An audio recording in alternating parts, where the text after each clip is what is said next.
Okay, so we are still here at the Nissan Drive event featuring this all-new 2025 Nissan Armada. This thing is absolutely beautiful, especially in this Platinum Reserve package. So next up, we're gonna take this out on the road and give you driving impressions because I really want to feel how this handles on the road. If it's as luxurious as it's kind of coming across as, if it's gonna be what I hope it is gonna be, and if the refinements to the drive are just as good as the refinements to the interior and exterior and all the technology. So let's hop in this thing, take it for a spin.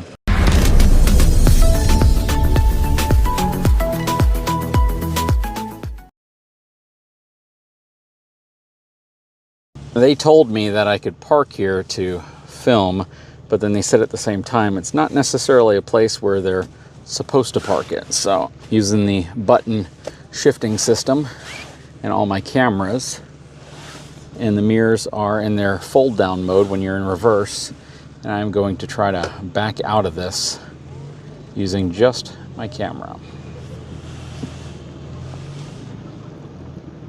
which shouldn't be any problem at all.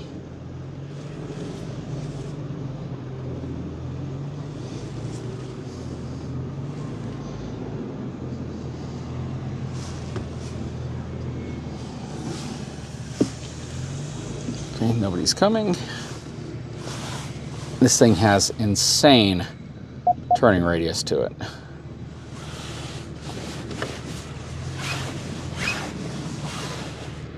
And the camera is gonna help me identify any obstacles I have.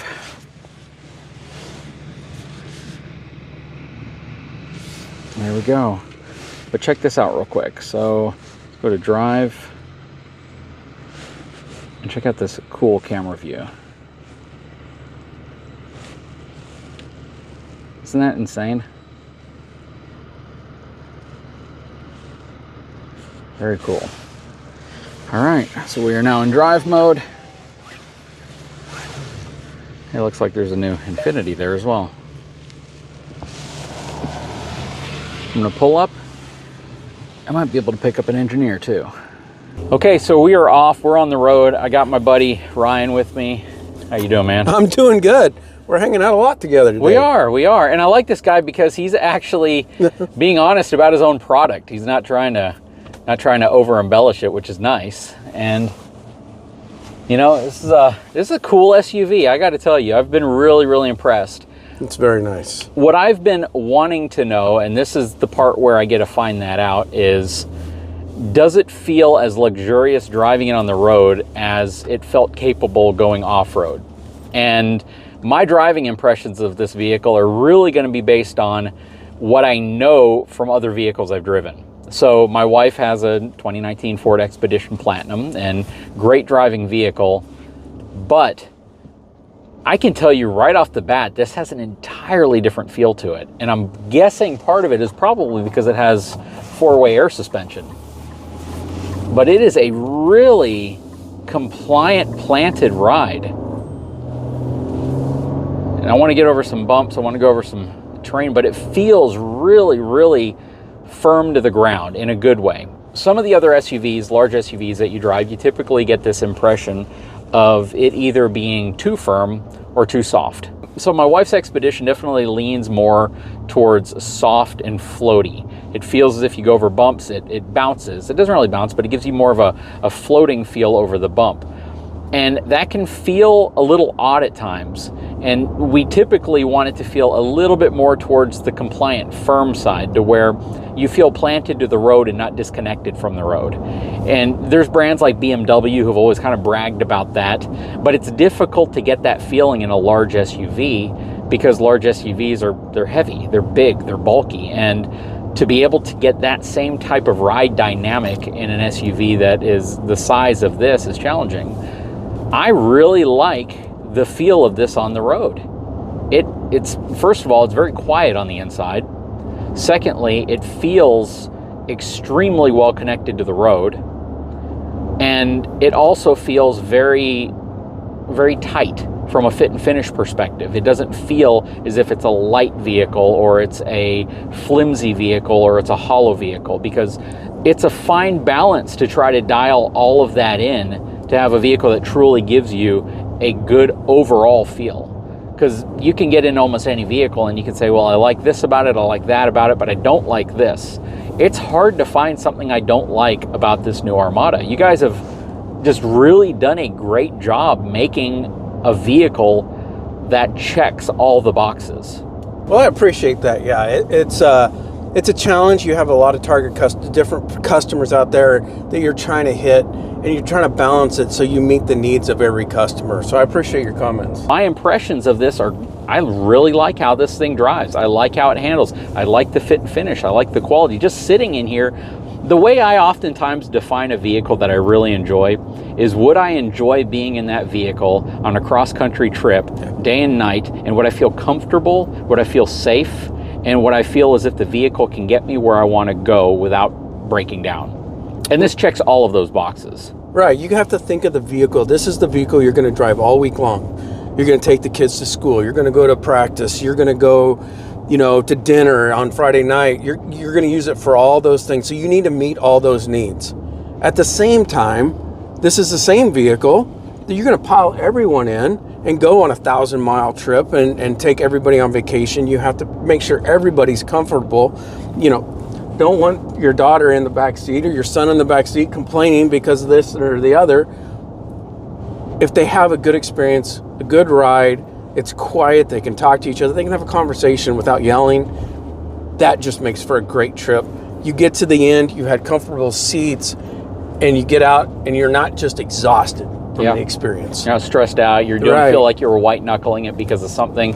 It's just having the capability, but also having an interior that's welcoming, inviting, and warm. And that's the key here. The colors here are beautiful inside of this Platinum Reserve. It's just, you guys have really outdone yourself. But the testimony really comes down to the fact that every journalist I've been talking to over lunch and breakfast says how great the new Armada is.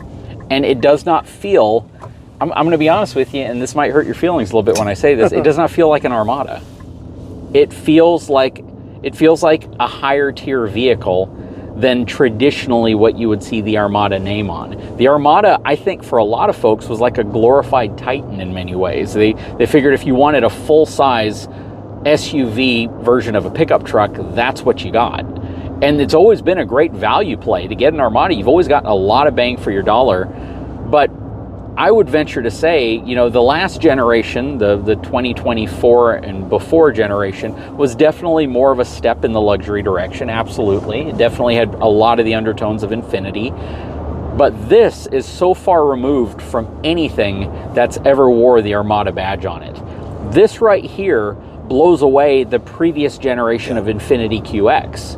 If this is what the new Infinity was, it would be great. Right. But the new Infinity is even a step above this in some ways. That's correct. So yeah, you guys have absolutely outdone yourselves. And again, the ride characteristics of this are beautiful. It's a smooth, compliant, quiet ride. It's not a GMC Yukon on the back of a flatbed trailer being towed by a truck.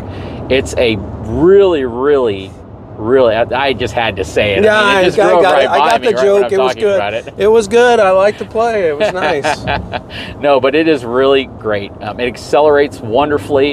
And the power output of this 3.5 liter twin turbo V6 is nuts. I hope I don't get pulled over, so I'm going a little faster than I should. But so we're talking about 425 horsepower and what, 516 pound-feet of torque? That's right. That's crazy. 425, and the Infinity is 450, right? That's correct. So, you know, and you don't mind me saying Infinity because they are brother and sister vehicles. Yeah, that's family. Yep, and the interior, again, boy, it's beautiful. They've just absolutely outdone themselves. The seats are insanely comfortable. Note that, GMC, if you're watching this, because my Denali seats are terrible, but the seats in this are comfortable. They have massaging, they have heating, they have ventilation, and it's just a really great place to be. This is a vehicle I could spend a lot of time in. I think the only thing that's missing is, on a vehicle this size, I really wish it had dedicated spot mirrors. I know there's blind spot detection. I know that that's there, but I like to see what's in my blind spot. But small cornered blind spot mirrors I think would be brilliant.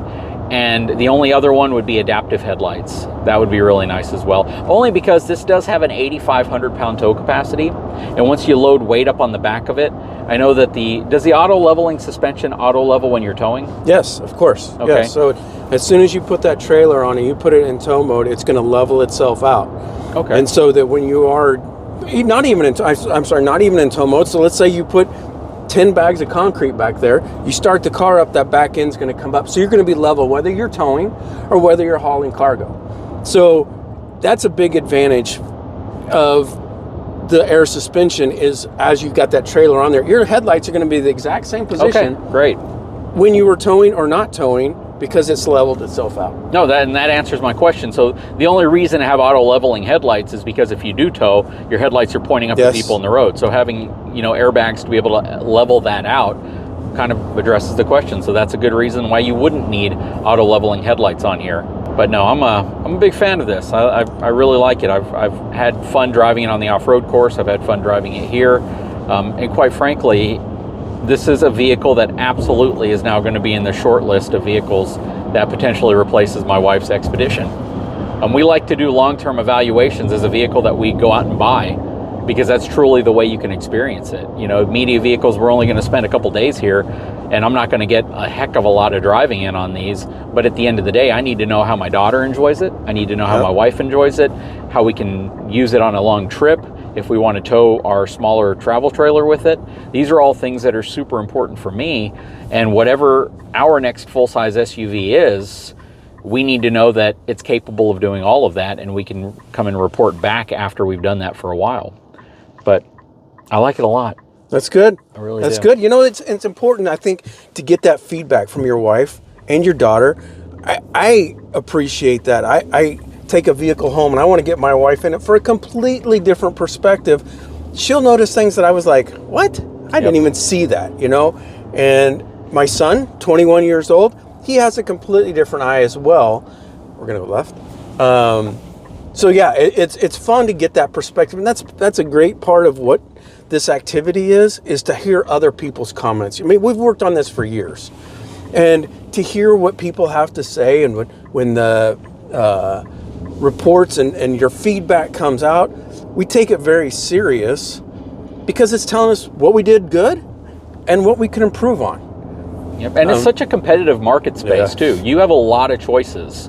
And if an auto manufacturer is not listening to you, the consumer, they are very likely not going to have a product that sells.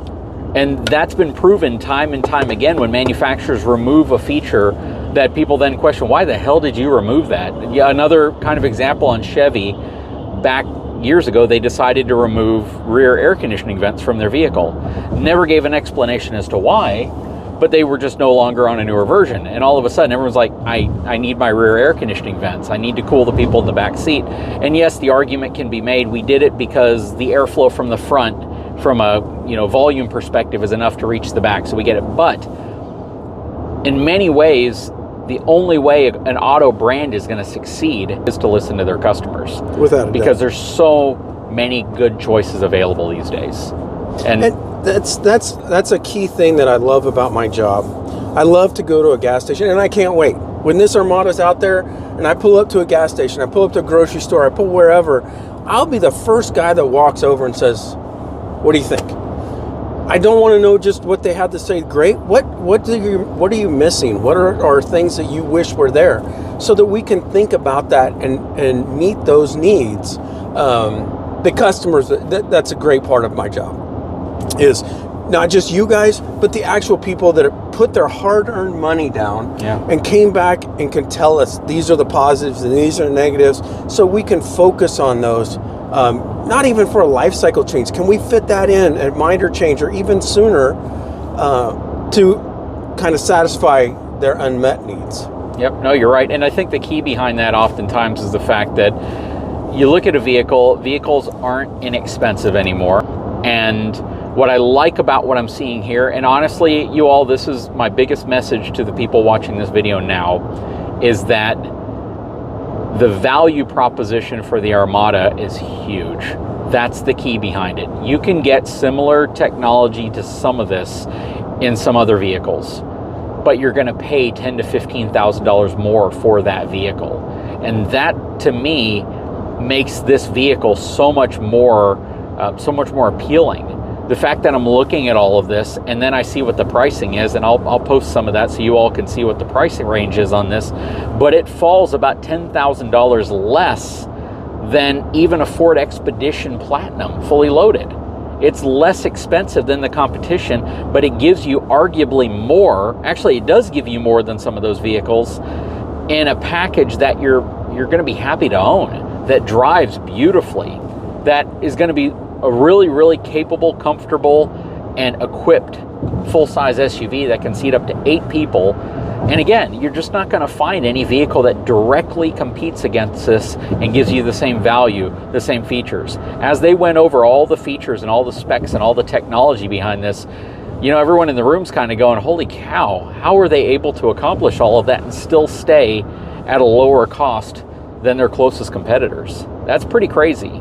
So, you know, again, I'm very, very impressed with what you guys have done here. I can honestly tell you it's a very impressive vehicle. I love your kind words there. Very, very much appreciated. I will say that. This has been a great program, fun. A lot of great people worked on this program, came together, collaborated to put out a product that we can be very proud of. Well, I appreciate it, Ryan. We are showing back up. We're almost back. Final thoughts are, I like it. I really do. I know that there's other reviewers out there who are going to use more automotive driving terms and lingos to try to tell you how it feels and their own driving impressions of it compared to, you know, a McLaren F1 or something like that. But for me, as far as large SUVs go, I like to segment this in that half-ton pickup truck segment as well. I honestly would say that this is probably one of my favorite vehicles to drive. I've been really, really impressed with every aspect of the new Armada. And you guys know I am critical when I need to be critical, and I just can't find any major reason to be critical about this SUV. It's great. It's really, really nice. You definitely should go to a dealership and test drive one if you're doubting anything I'm saying. Anyways, guys, I sure hope you enjoyed this video. We got more content on the new Armada. Beautiful vehicle. We're also going to be shooting some content on the new Murano, which is going to be really nice as well. Less focused towards, I think, most people who watch my channel, but still, I'm sure there's a lot of folks out there who watch my channel who are interested in the Murano. So we'll definitely be comprehensive and show you guys some more information on that as well. Ryan, again, thank you for your time. I truly appreciate it. Thanks for having me. Of course. Guys, if you haven't had a chance, I'd appreciate it if you took a moment, subscribe to the channel, give me a thumbs up, and we'll talk to you again real soon.